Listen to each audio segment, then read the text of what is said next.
The following political debate between Senator John F. Kennedy and Senator Hubert H. Humphrey is being presented by WCHS-TV, the Charleston Gazette, and the participating stations as a public service. Now, here is the moderator for the debate, WCHS-TV News Director, Bill Ames. Good evening. The West Virginia primary election campaign has already been characterized by the unique and the unusual, and that tradition is being followed in spectacular and unusual fashion tonight with a face-to-face debate between Senator Hubert H. Humphrey of Minnesota and Senator John F. Kennedy of Massachusetts. For weeks, the attention of the nation has been focused on the voters of West Virginia and on the efforts of these two men to enlist their support in the presidential preference balloting next Tuesday.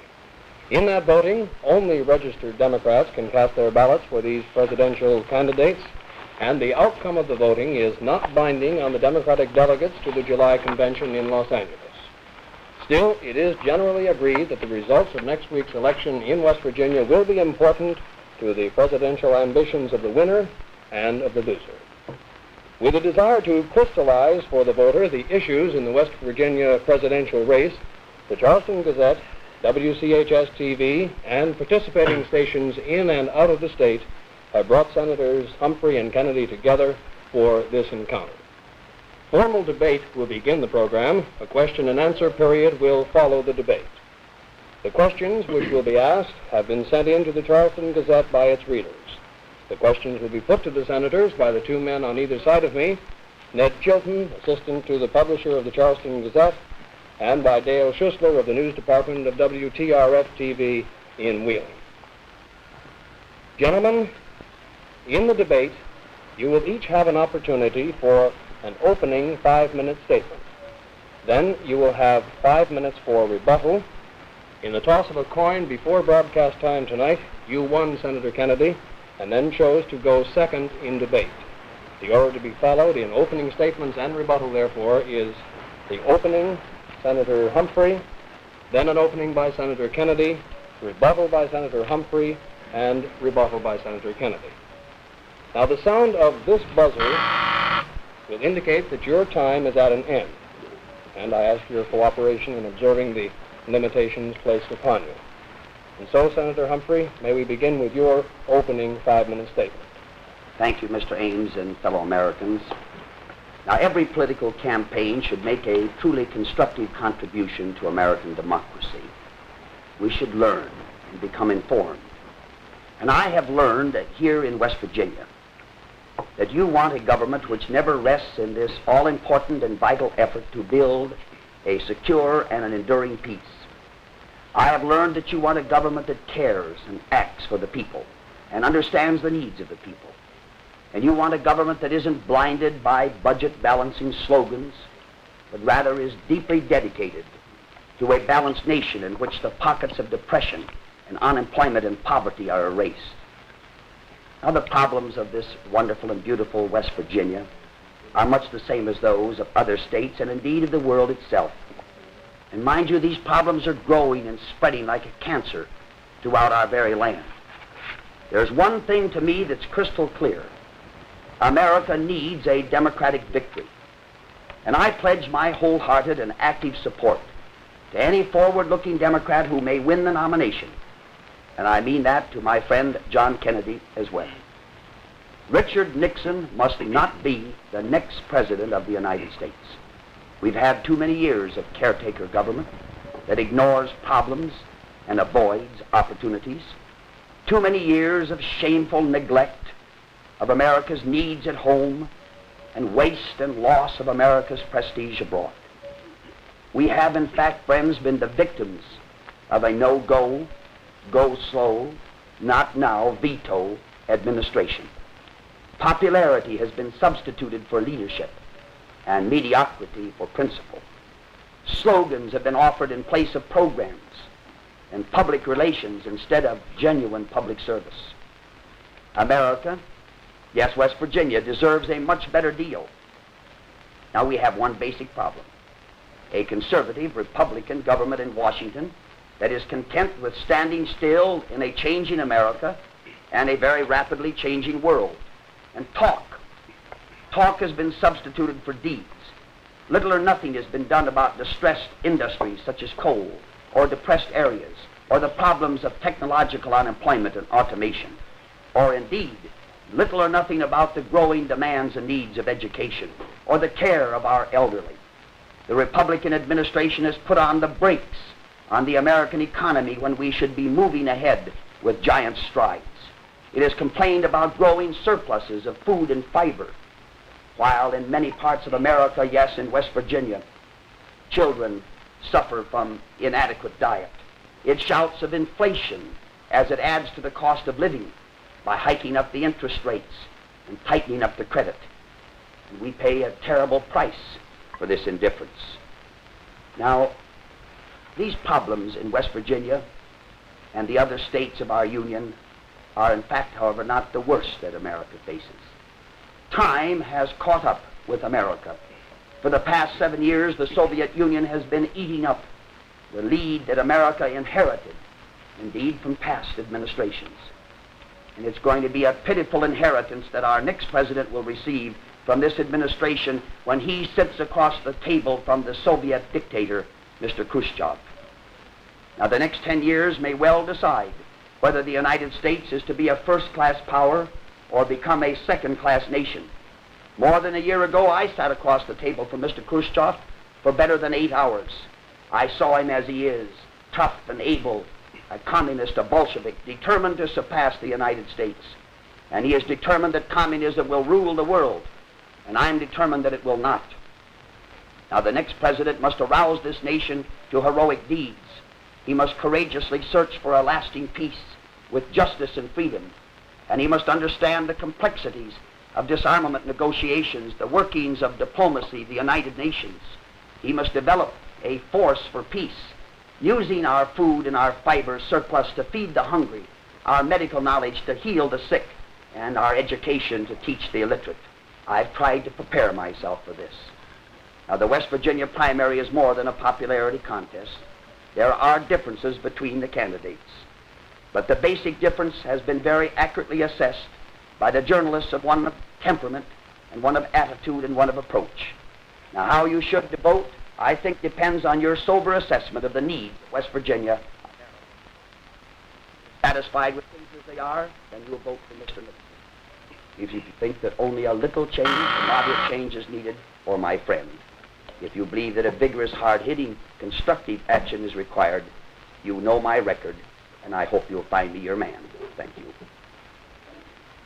And now, Senator Kennedy, it's your turn for 5 minutes of an opening statement. Ladies and gentlemen, I run for the presidency after 18 years in the service of the United States, 4 years in the Navy, and 14 years in the Congress, because I believe the presidency is the key office. It is the center of action. And because I believe strongly in my country and in its destiny, and because I believe the power and influence of the next president and his vitality and force are going to be the great factor in meeting the responsibilities that we're going to face. So I run for the presidency. And because the presidency is the people's office, as no other office is, it is my judgment that any candidate for the presidency should be willing to submit their name, their fortunes, their record, and their views to people in primaries all over the United States. West Virginia has such a primary, and that is the reason that I am here. I did not have to come. I came of my own free will. There are no delegates involved. A setback here, a defeat, would be a major one. But nevertheless, I came, and I must say I am extremely glad I came. I think this is the best experience and the best education that an American political leader can have, whether he serves in the presidency or serves in the Senate. Many of you who may be watching television in other parts of the country have been seeing a good deal of West Virginia through your TV. And I wonder whether you realize what a varied state it is, and how unusual is its past, and how bright is its promise. If there is one quality which I think this state can be justly proud of, it is the quality of courage. More men from West Virginia lost their lives in the Korean War than from any state in the Union of its size. More West Virginians served in World War II than for any state of its size. I was in Hinton this morning, which is the home of the navigator who flew with my brother before he was killed. This is a state which has sent men to die in every section of the world.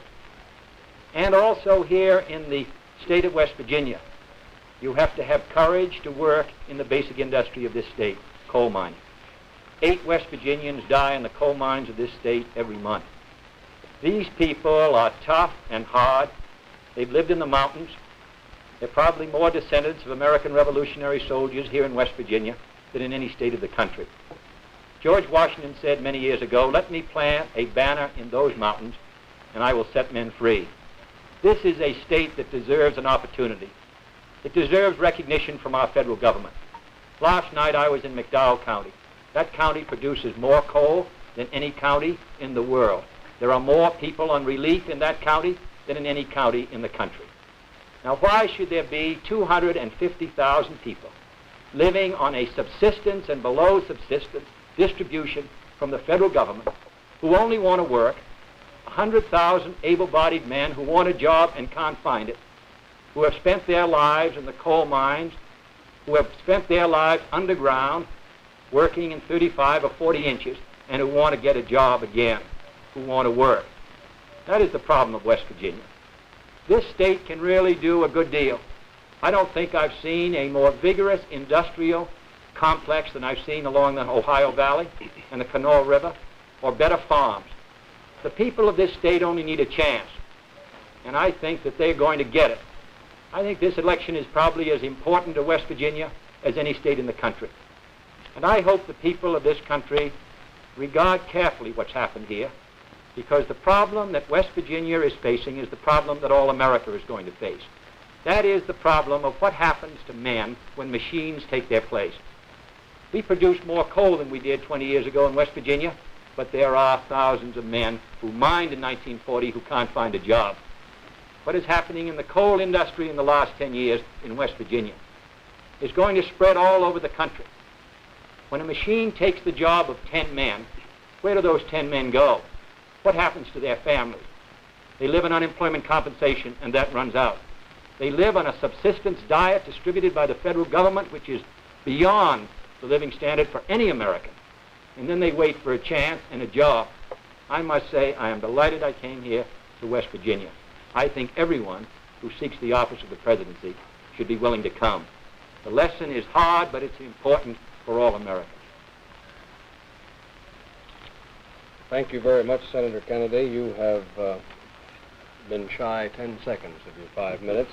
We move on now to the rebuttal portion of the formal debate. Senator Humphrey, in accordance with the order established by the flipping of the coin, it is your turn now to rebut. You will have 5 minutes for this as well, and you may begin, sir. Thank you, Mr. Ames. It would be, of course, very undesirable and foolish to attempt to rebut a fine and splendid and pleasant statement as to the wonderful assets and the great qualities of the state of West Virginia and its people, this state that has this marvelous history of freedom and its great contribution to our American system. But I do think there are points that well ought to be emphasized, once having made the generalized statements. While it is true that automation and technological improvements have taken jobs, it is equally true that a government that is worthy of the respect of the American people will move into action with private industry and with labor and with the local communities to find new jobs, to retrain workers, to provide for new industries, and to diversify the economy. It is equally true that a government has a responsibility, not the total responsibility, but a responsibility to the total economy of the nation. And when you break that down, you make it into the respective jurisdictions, such as our states. Now, West Virginia's problems, as I indicated in my opening statement, are characteristic of this country. In fact, I might say that I wish that the television camera that has become so much a part of the American scene would not only focus upon certain areas of West Virginia where there is unemployment and distress, but that it would find its way into parts of New York City and Philadelphia, and Baltimore and Boston and, yes, Minneapolis and Chicago, to look into those slums where people live in metropolitan areas in conditions that are incredible. And yet we have a government that says we have prosperity. I must say, without arguing with my associate from Massachusetts, that we have been taught in recent days by our current government not to care. And I consider this to be immoral. It is absolutely necessary for us to care for one another. The strength of the American economy is best judged by the weakness of any section or any person or any part. And wherever there is an area of unemployment or distress or suffering, wherever there is a slum, wherever there are conditions that degrade humankind, it weakens America.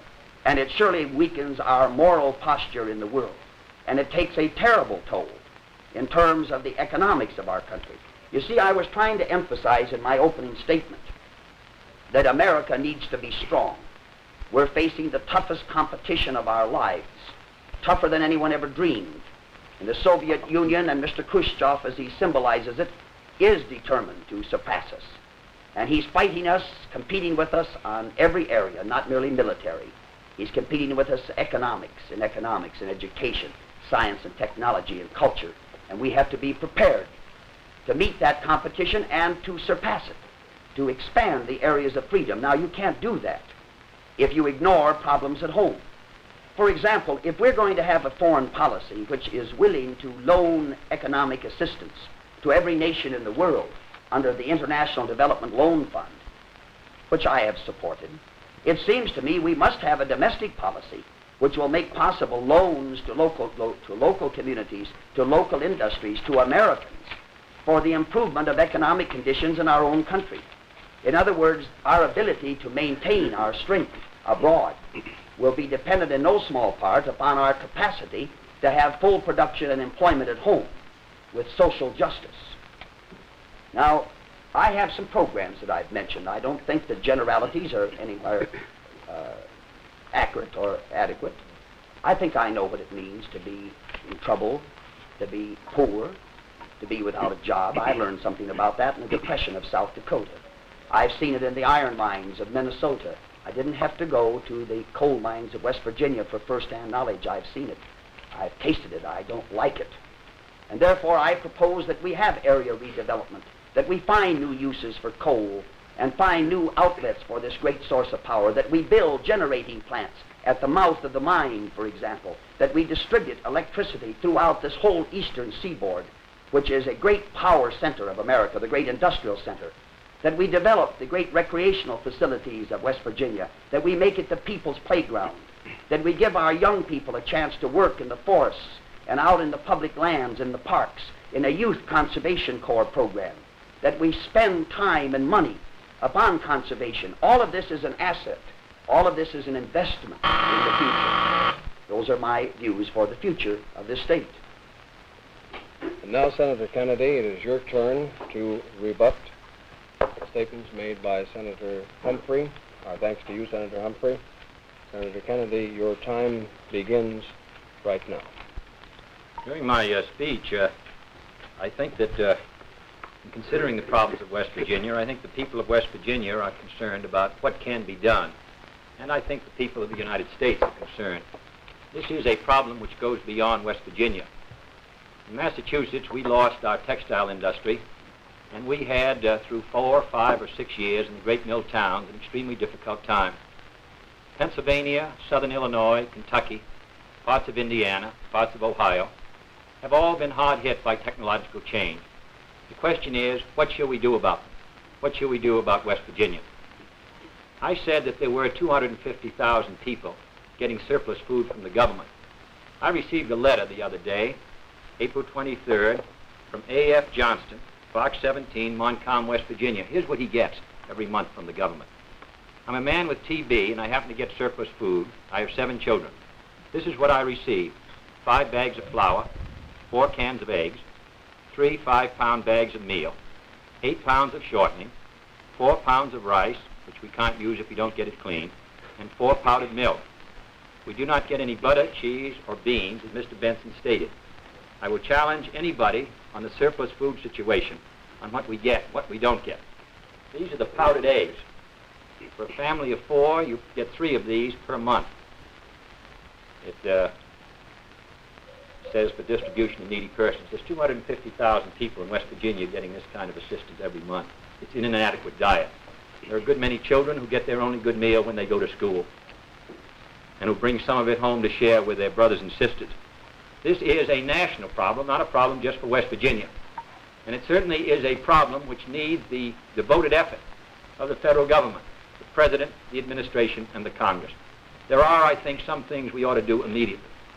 First place, we ought to send a better diet to those who are dependent upon the government.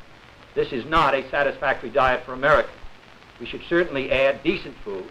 We send many of them overseas. We sell them for local currency overseas. We should send them here. Secondly, we should add to the unemployment compensation benefit. After 24 weeks, a man goes out. He waits on relief. He waits for surplus food. I think we should give him the 39 weeks that the administration has recommended, make it a part of federal minimum standards, because no state has adopted the 39 weeks. Thirdly, I think we ought to do, as Senator Humphrey said, pass the area redevelopment bill, which makes it possible for small businesses to come in, which makes it possible for communities to clean the water, to attract industry, which makes it possible to retrain workers in a new word, vocational retraining. All these things can be done if the force of the federal government is put behind them. Then I think we can do a good deal more about West Virginia and other states in sending defense contracts to them. You know that West Virginia, which had the most serious unemployment in the United States last year, was the lowest in the number of defense contracts it received. West Virginia received $20 million in defense contracts from the Pentagon, which was spending over $40 billion. My own state of Massachusetts received $1.4 billion. Virginia, which borders right next to you, received $1.028 billion. I think that the Defense Department should set aside of every contract a percentage which would go into those areas where there was a high level of unemployment. Then I think we ought to begin to consider long-range recovery, of how we can attract new industries into this area, how we can provide new uses for coal. The administration vetoed the coal research bill. I think the administration should approve it. I think that the federal government must recognize that as machines come in and men are thrown out of work, it presents a problem not just to the community, but also to the country.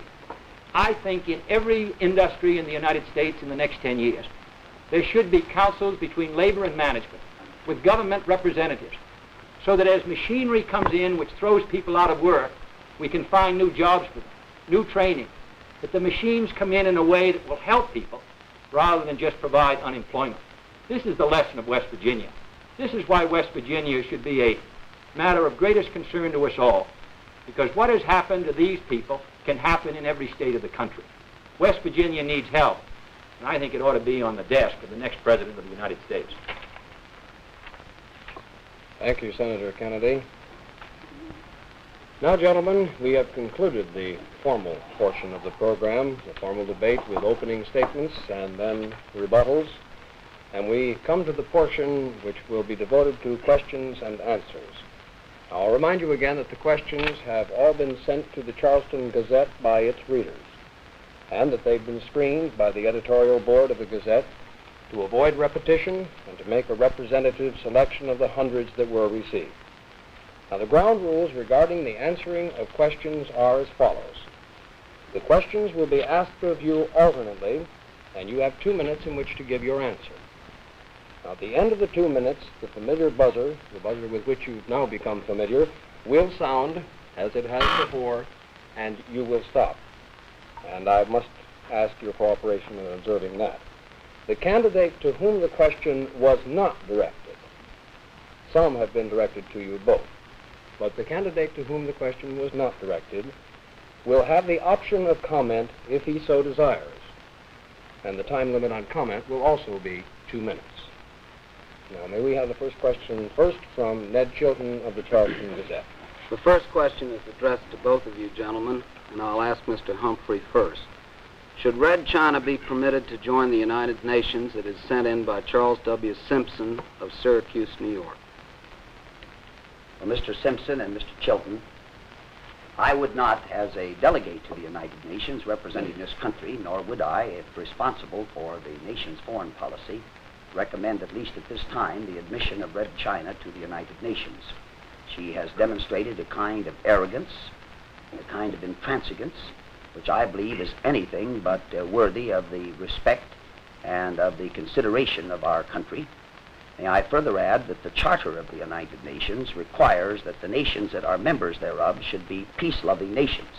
Now, I know there are some members of the UN that surely don't qualify too well for that particular description, but I would add they came in at the time of the United Nations inception, and now we have an opportunity to weigh the admission of new members very carefully. Now, I qualify my statement by saying that you don't take a position in terms of the indefinite future. You take it in terms of the present circumstances. Thank you, Senator Humphrey. Senator Kennedy, do you, well, this question was directed, was it To not? both, yes, to both. Yes, I would agree with Senator Humphrey, unless the Chinese communists demonstrated a change in their foreign policy. And we've seen a very belligerent phase of their foreign policy in their relations with India during the past year. Unless they're willing to demonstrate that they desire to live with peace with the neighbors to the south of them, work out a solution to the problems facing us, including the problems of disarmament, then I would not recognize them. But if they indicated that they would, then I would begin negotiations to see if it's possible to establish more intimate relations. After all, we desire peace and harmony. They are 1/4 of the world. But I do think that they have to meet certain standards before recognition should be coming. Thank you, sir. The next question comes to us with Dale Schisler of WTRF-TV as the questioner. It's addressed to you, Senator Kennedy. It comes from a reader in White Sulphur Springs, Charlotte Cabot. She asks, in your opinion, are the Soviets acting in good faith when they press the case for disarmament? Well, not for disarmament. When they say that they want complete disarmament, then quite obviously that's impossible unless they would agree to the kind of inspection which they have been unwilling to agree to. In addition, I don't think that they have shown particular vigor and good faith because they failed to agree to the efforts we've made to provide for the disarmament of outer space, which would be possible, as no country today dominates outer space. So I am hopeful, however, that it will be possible to reach some agreement with the Soviet Union on nuclear testing.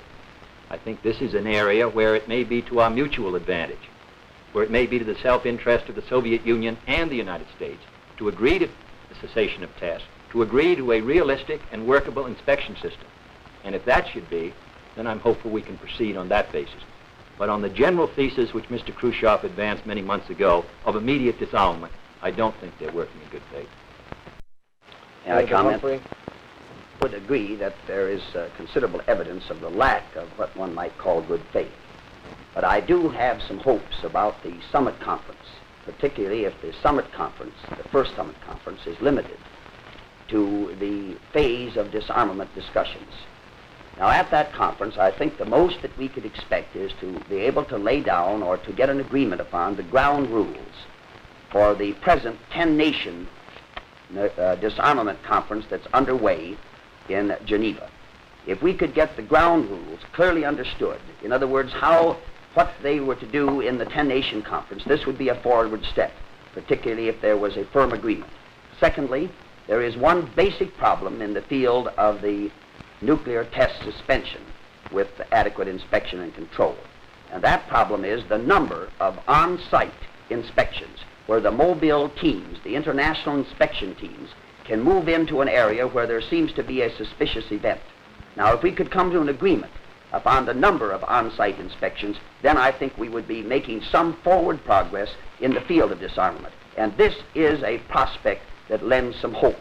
I think the Soviet Union needs peace for at least the next 7 to 8 years if it's to fulfill its 7-year plan.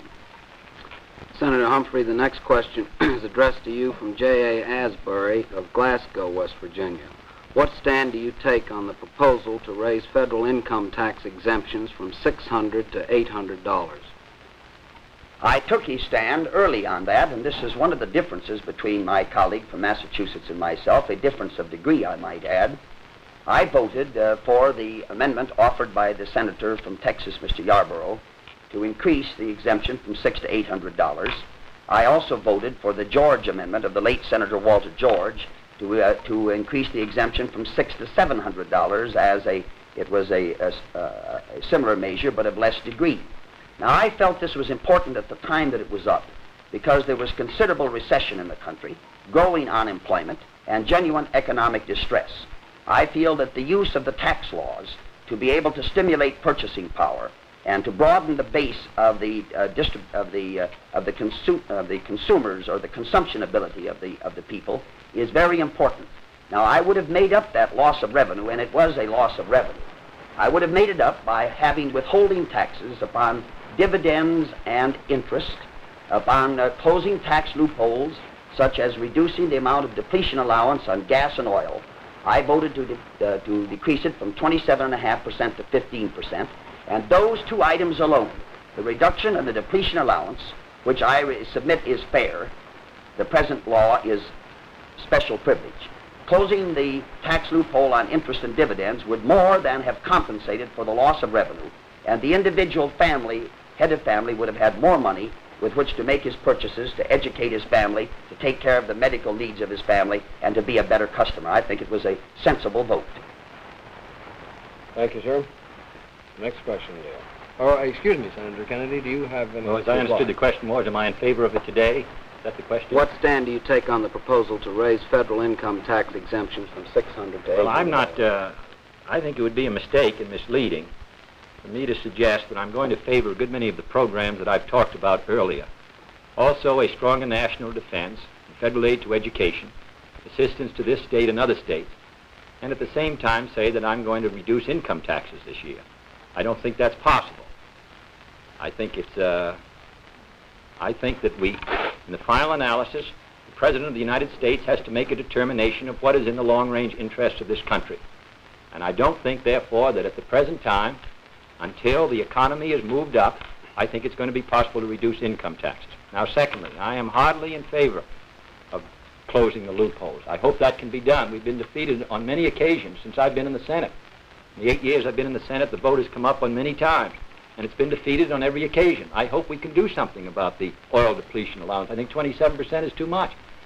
So I do agree that we ought to try to close the loopholes. There are many things that can be done, but until we do it, until we're able to bring in enough revenue to make up for the loss, I cannot advocate at this time that reduction in taxes. The next question is addressed to both of you gentlemen. The name has been withheld. The reader lives in Bluefield, West Virginia. Senator Humphrey, former President Harry Truman has said that if he were a merchant faced with a lunch counter sit-down demonstration by Negroes, he would chase them out of his store. What would you do, is the question asked? Well, I surely wouldn't. As a matter of fact, I feel that the young men and women who have engaged in these respective demonstrations have been orderly. They've been standing up for their rights as they see them as American citizens, and they've been applying what I would call a higher moral law. Now, there may be instances and localities where the local ordinances give protection to existing inequities and injustices. If that's the case, those ordinances should be changed. And in the meantime, I would suggest to those who are the operators of private business establishments that they have some consideration for not only the constitutional rights of people under the 14th Amendment, because no state is supposed to pass any law which falls unequally upon its citizens, and I would suggest also they might practice some good business sense by treating customers with equity and with equality. And I'd like to add, however, if I may go back to another question on this, is that within the rules? On the tax question? I believe, sir, that you have 1 minute left. Yes, I'd just like to point this out, that the Tax Act of 1954, passed by the 83rd Republican Congress, is not divine script. It's not sacrosanct. It is man-made law. It is filled with inequities and injustices. I refuse to accept it without protesting against it. I did not vote for it. I thought that it was injustice consummate, and I feel that the tax loopholes will not be closed until there is a firm determination on the part of more of us in the Congress, like myself, to demand some equity in the tax laws. And that's why I would have supported and do support an increase in the deduction for the average family, because I think it will lend itself to the health of the economy and compel this government to do justice in the tax laws rather than to continue to spread the benefits to a handful of people who do not need them. Senators, before we proceed, you have an answer to the question that was raised, Senator Kennedy, but let me point out this fact that Senator Humphrey raised the point, and it was a legitimate one. If you finish your answer to a specific question and you have some comment you would like to throw in on some subject raised before, you will have the option to use up the 2-minute time in that kind of reply, should you so desire. This would be true of both. The question that was asked of you, sir, Senator Kennedy, was if you were faced with a lunch counter sit-in demonstration by Negroes, would you chase such demonstrators from your store? No, I wouldn't. Providing the demonstrations are peaceful and respect the rights of others, it is in the great American tradition of peaceful protest, which goes back to the beginning of this country. I certainly wouldn't chase them out. Senator Kennedy, the next question is asked of you, sent in from Bill Buchanan of Beckley. In view of the recent troubles in Cuba, do you feel we should continue to purchase Cuban sugar at prices above the world trade prices? Well, I think the best thing to do about Cuba at the present time is to put the quota and its maintenance in the hands of the president. The administration has recommended that, and as a member of the Senate Foreign Relations Committee, which both Senator Humphrey and I are, I would suggest that that is the most appropriate course. Then we can carry it on a month-by-month basis. And we can make a determination as events change. They're constantly changing, and we don't know what's going to be the situation 6 months from now. For the present, therefore, I would continue it as it is. To merely cut it on the basis that you suggest would be an annoying act, would have no serious effect on Mr. Castro. In fact, it would make him be able to say to the world that we were carrying on economic discrimination against him. There was no doubt he would take reprisals against Americans who were there. Therefore, for the present, I must say in the case of Cuba, I agree with the administration policy. This is one of the few times, may I say, where I have agreed that the administration's reluctance to act has had a positive and affirmative position or policy. I thoroughly agree with the comments of my colleague from Massachusetts that this kind of patience which we've exercised is creditable, desirable. And I, too, have the feeling that the president, whoever the president may be, must have within his power the opportunity to take timely action as the national security requires. I believe that that flexibility would be a highly desirable development, and I surely support it.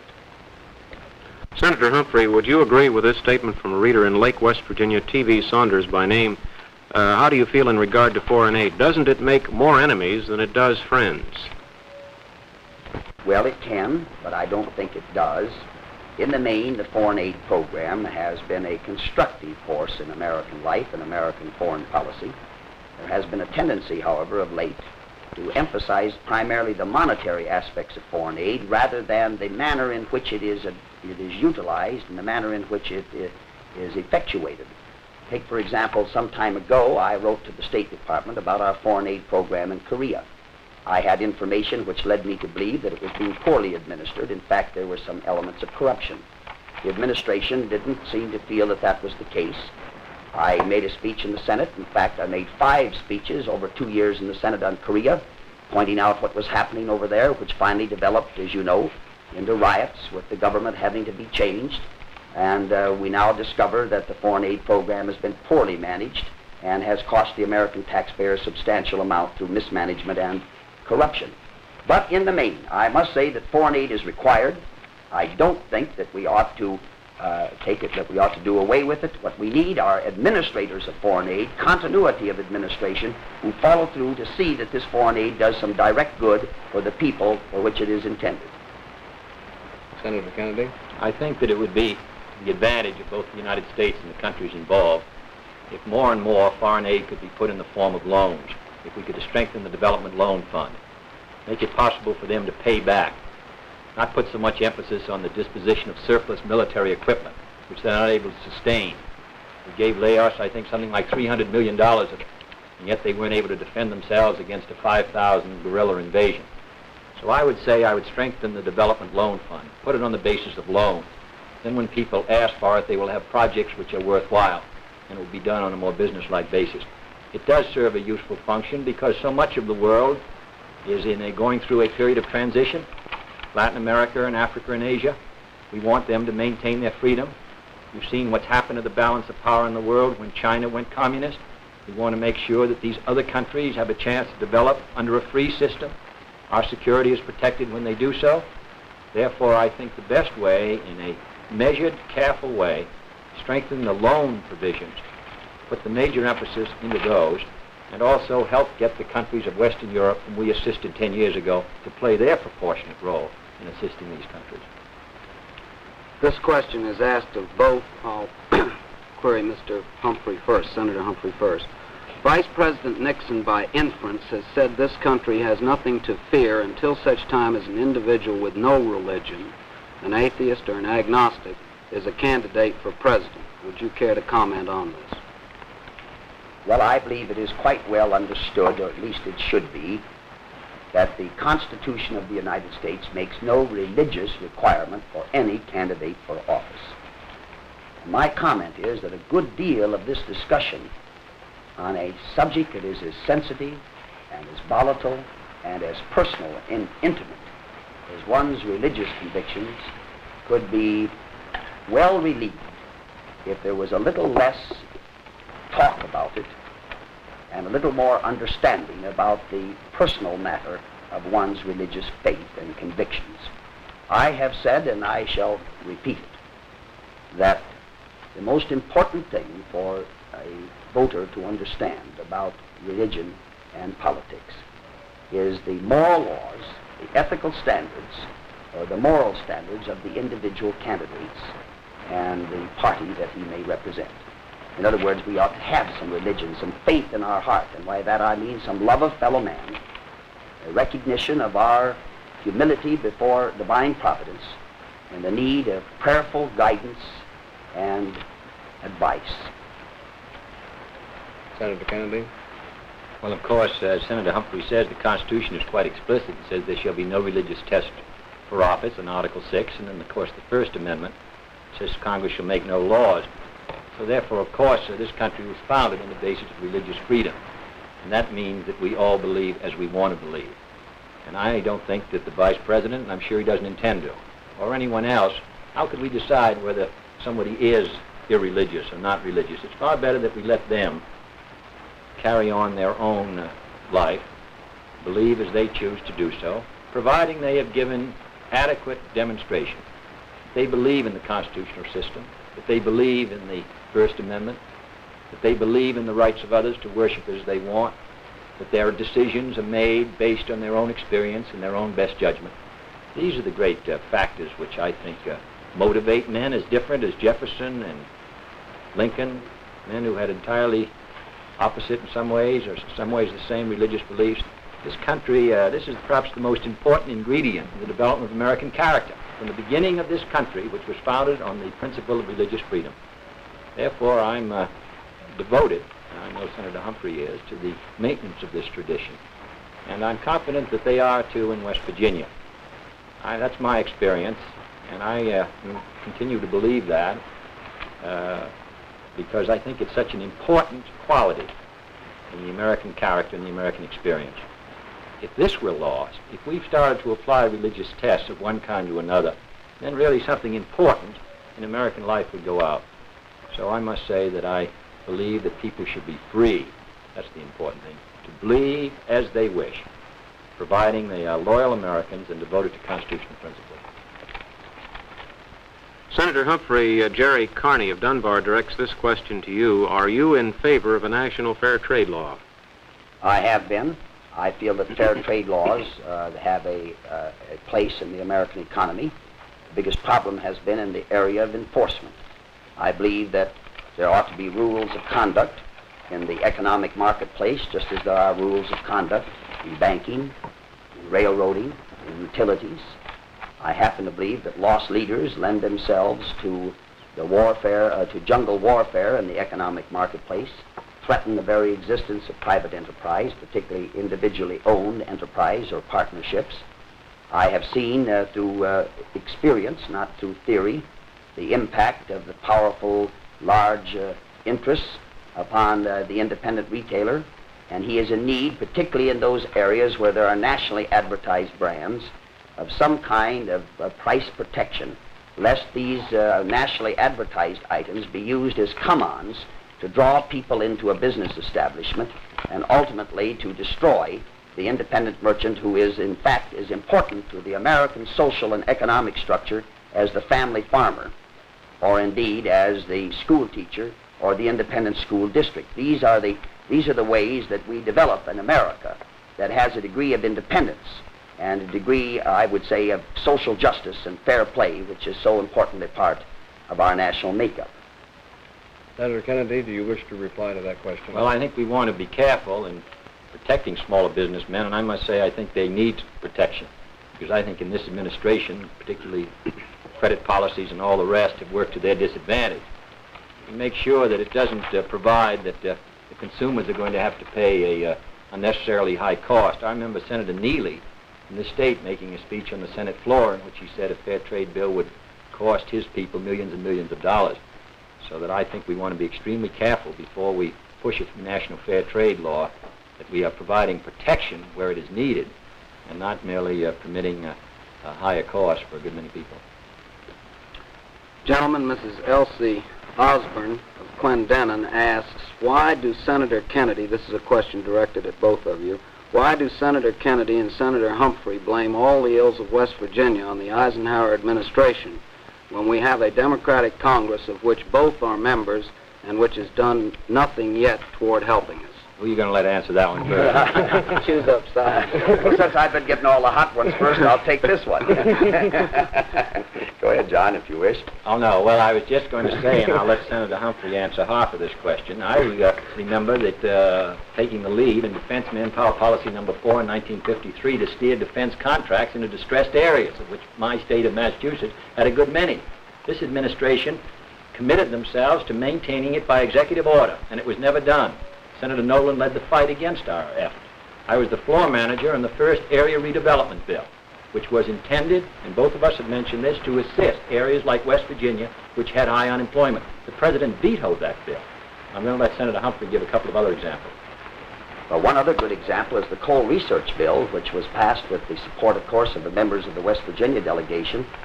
By the way, the coal research bill had a very modest appropriation to it that would have been of help to the coal industry in this state and indeed the entire economy. The president vetoed that. I might add, however, that we have 19 such research programs going in foreign countries, which the taxpayers of America pay for, but not one dime is to go into West Virginia. Furthermore, the administration has taken a very dim view upon such programs as the food stamp plan, which we passed, that would have been of help right here in the state of West Virginia. Now, I'm the author of the food stamp plan. We attached it to the so-called surplus food disposal program last year. It would have provided for a balanced diet for the needy people in this state. There is over $400 million of monies not paid in by taxpayers, but collected by tariffs on food imports into this country that are available. Those dollars are available to purchase poultry, meat, milk, butter, cheese, oleomargarine, soybean oil, whatever would be necessary for a balanced diet, including fruits and vegetables. The administration has vetoed 147 times acts of Congress, and we have not had the two-thirds to override the vetoes. I'm fully familiar with the area redevelopment bill, having been with Senator Kennedy a co-sponsor of it, and by the way, we've passed it again in the Senate, and I'm hoping that tonight the House of Representatives will have passed it for the second time so that the President will have it on his desk once more. I think, if I may say, that this indicates the importance of the presidency. Regardless of what action is taken by the members of Congress from this state or any other state, the presidency is the key office. The president can veto programs, as this administration has done, housing, water pollution, unemployment compensation, can oppose minimum wage, and you can't get action. All the president needs is 1/3 plus 1 in either the House or the Senate to stop any bill from passing. And in addition, the power of the president to suggest action to the Congress. This is the key office. Make no mistake about it. The Congress is an equal and coordinate branch, but the power and influence of the prestige is of the presidency. That makes it the key office. And that's why I think it's important for West Virginia and the United States to have a change in administration. You know, I might add, gentlemen, that I remember the days of 1936 when Franklin Delano Roosevelt visited my home state of South Dakota at that time in the drought period. He came to see the conditions. I wish the President of the United States would come to see some of the conditions that we've seen in this state and other states. I can't help but feel that any man who occupied that high office with the tremendous power of the presidency would advocate programs of action and insist upon prompt action. But instead of that, I read the other day where the president thought that there was a liberal allowance for foodstuffs in this state. Senators Kennedy and Humphrey, you put a mathematical burden on me there that I hope I fulfilled, but jointly you each had 2 minutes. Mr. Chilton, I think you have the next question. Senator Kennedy, this one is submitted to you by J. Hugh Cummings of Parkersburg. Are you willing to take a definite stand on Senator McCarthy? Yes, I have. I said that I support the censure. Yes. On many occasions, I've stated that. I supported the censure in the Senate at the time of the vote and spoke in favor of it. Senator Humphrey, Betty Twaddle, I believe is the name, from St. Albans, West Virginia, asks this question of you. Do you honestly feel that if you should win the West Virginia primary, you would have a chance of getting the Democratic nomination? I surely do, and I suppose it's at this point where I disagree most sharply with my friend from Massachusetts. No Democrat has this nomination tied up. There are a number of Democrats that are potential Democratic nominees, and the West Virginia primary is a significant primary. It isn't the alpha and the omega, the beginning and the end, but it is a very significant primary. If I should win this primary, I will surely have additional impetus in my efforts to obtain the nomination. I believe that at the best, any candidate going to the Democratic Convention will not have over 500 votes. And 500 votes is about 165 less than he needs.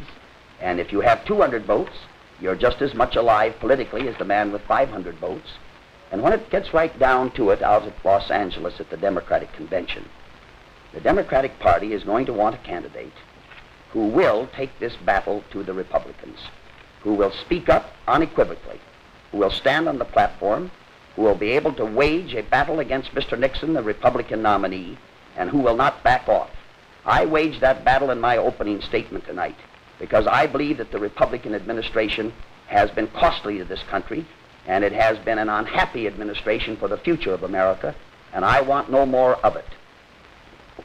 Senator Kennedy, do you care to comment? Well, I think that Senator Humphrey has stated, and he stated it the other day in the District of Columbia, that he hoped to have at the convention 200 votes. And I agree with you that there probably won't be any candidate who goes in at the beginning with 500. I think this primary may well be key, however, in the state of West Virginia. I ran in the New Hampshire primary. I've run in the Wisconsin primary where I was successful against Senator Humphrey and Mr. Nixon. I ran in the Indiana primary yesterday. In the Pennsylvania primary, we received 175 or 80,000 write-in votes, which was a good many more, I think, which was 75% of all the write-ins. And I'm running in Maryland, and we run again in Oregon. This is a key primary. I think that what happens here could very well determine what will happen at Los Angeles. No one knows who's going to win, but I would say it may well be decided in West Virginia. Senator Kennedy. I will say, if I may further, that there are other candidates. They're supporters who are supporting Senator Humphrey in the state. They're not supporting me. Now, they must make a judgment that if Senator Humphrey wins, it eliminates me, but Senator Humphrey does not serve as a major threat to them. Otherwise, I don't see why every candidate who is opposing me for the nomination, that their supporters in the state are supporting Senator Humphrey. Understood. Next question. Next question. Mr. Kennedy, Senator Kennedy, sir. This question has been sent in, name withheld, from Charleston. The Roman Catholic Church's position on truth versus error assumes a right to discriminate against Protestants in some countries where Catholics are in the majority. Do you agree with the Church's reported attitude that where Protestants are a minority, they shouldn't be permitted equal status? Well, I wholly disagree. I couldn't disagree more. I think that using the power of the state against any group, using the state to force a group to be of one faith or another or of a faith, I think is wholly repugnant to our experience. I wholly disagree with that. Now, there are some states where there is no separation between church and state. The Queen of England is the head of the Church of England as well as the state. There are other states in Europe where the relationship is intimate. In Spain, the relationship between church and state has been intimate. I disagree with that. This country was founded on the principle of the separation of church and state. This is the view that I hold against any other view. And it's the view that I subscribe to in the Constitution. Now, other countries have less fortunate experiences. I wish they all provided for the separation of church and state. But we do in this United States, and we're going to continue to do it, because I don't know anyone who holds any position of responsibility that isn't devoted to that and wishes that that system could spread throughout the world. Senator Humphrey? It was stated very well. This obviously is my position. I have always believed in and will continue to believe in the separation of church and state, because it is fundamental, to my mind, to the basic political democracy that this country enjoys and that it wants to enjoy in the years ahead. Now, in the brief time that I have left, I should like to comment on a matter which was raised by my friend from Massachusetts about the support that we have here in the state of West Virginia. Now, Senator Jack, I haven't had any endorsement from Lyndon or from Stu. As a matter of fact, their neutrality has been so conspicuous that it's almost been icy. I must say, however, that I've seen in other areas of the country where there was considerable support for you. I know that in Wisconsin, for example, that a number of Republicans were very strong for you.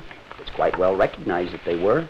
I also know that there were those for example, a congressman came out very strongly for you, sort of ganged up on me. Congressman Zablocki, nice fellow, don't misunderstand me, but he could have been neutral. And I must say that I haven't... Isn't he a Democrat? Good Democrat, yes, but isn't Johnson a Democrat? He's a majority leader, and even if I would think I don't think Congressman Zablocki's candidate for the president, however. Never can tell, it's wide open. Gentlemen, Senator Humphrey has the floor for 30 more seconds. I'm sorry. I'm through. Next question? Well, let's talk about, I don't know whether the primary in Wisconsin, you could vote in either primary. I don't know how the votes divide. The congressman listed, there were congressmen, Democrats supporting Senator Humphrey and some supporting me. The only point I make is that there have been the statement, including a statement by, I think, Senator Humphrey's campaign manager, that Senator Humphrey was his third choice. Senator Kennedy, we have 2 minutes left to the end of the program. I will give you each 1 minute apiece to debate on this subject. You have the floor, sir, for 1 minute. To debate on the subject when... On the subject that you have just opened, that you are replying on now. You have 1 minute. Oh, well, I merely say that Senator Humphrey runs in, and he's a very able, vigorous senator. All I stated was that those who are supporting other candidates have uniformly supported the candidacy of Senator Humphrey in West Virginia. Now, that is their privilege. But that is because, in my opinion, the other candidates believe, and their supporters, that if we can be stopped here in West Virginia, it'll be difficult to be nominated. That's why I say this is the key primary. And therefore, I'm running as hard as I can, and I'm running against what I consider to be a coalition of those who choose a good many other candidates. That is their privilege. All I have is the privilege of pointing it out. Senator Humphrey, 1 minute, sir. Well, Senator, let me just say this, that I welcome the support of the good people of West Virginia, and I haven't given them any blood test. I happen to believe that if they wish to support Senator Humphrey, that they have every right to do so. I can recall here not long ago that a poll showed you ahead 70 to 30%, and there was no complaint at all about who the support was for. And when the race tightened up a bit, well, all at once we had some complaints about who was supporting whom. I merely want to say that in this primary election, I have had generous support from the rank and file of our people. In the District of Columbia yesterday, I saw Kennedy support for Senator Morris, one of his prime workers. Now, despite that, I didn't call it a gang-up. I went ahead and proceeded with the election and won it. I hope to be able to do exactly the same thing here in West Virginia, but to do it honorably, without recrimination. Thank you. Thank you, gentlemen, both, for appearing on this open, face-to-face debate this evening from West Virginia. The preceding political debate between Senator John F. Kennedy and Senator Hubert H. Humphrey was presented by WCHS-TV, the Charleston Gazette, and the participating stations as a public service. This has been a WCHS-TV studio presentation, directed by Doug Martin. Technical Director, William E. Dixon.